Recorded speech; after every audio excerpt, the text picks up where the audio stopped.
Good morning everyone! So ito yung paggawa ko ng simpleng fruit salad. Gamit lang itong mga ingredients. So yun, magbukas tayo ng mga cans.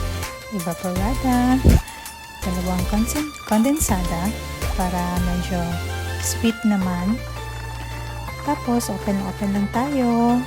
Huwag mahiya mag-open. At saka, be careful lang sa paggamit ng knife. Pagkatapos nun, isunod namin natin ay buksan ang Nestle cream.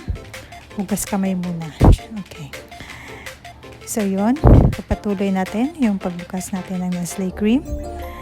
Mas maganda siguro kung dalawa. Dalawa yung nilagay ko kasi para mas creamy talaga siya. Mas malasahan mo talaga yung salad mo. So, ito, pagbukas na ng dalawa. Pagkatapos, isunod naman natin yung mismong fruit salad. So, dito, medyo nahirapan ako sa pagbukas. Ginamit ko yung isang can, pero talagang hindi ko kayang magbukas na malaki. Kaya, yung husband ko na yung inutusan ko. So, ito, nilagay ko na sa aming lalagyan ng fruit salad. So, mix muna natin.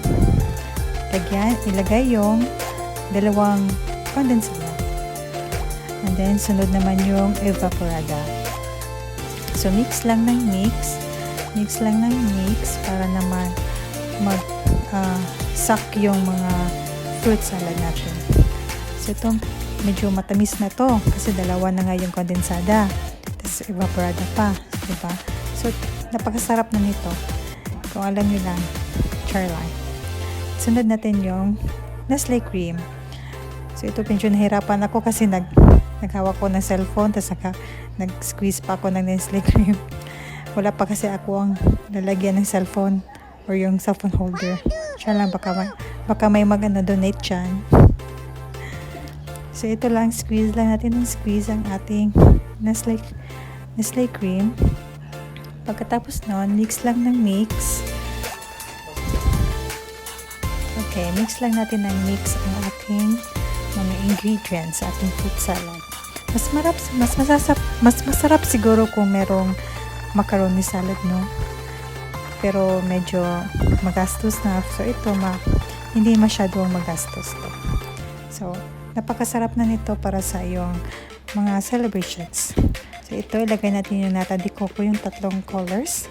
Para naman medyo colorful yung fruit salad natin. Okay, mix lang natin ng mix. O, diba? Malinamnam na niya tingnan niya pa. Okay, and then, sunod natin yung mga cheese. Sa mga cheese lovers dyan, mas masarap kung ramihan nyo pa yung mga cheese niya. Pero, kung hindi naman yung gusto yung cheese, pwede naman nyo yung konti lang paglagay. So, lagyan natin sa ref para lumamig at masarap itong kainin na malamig. Thank you!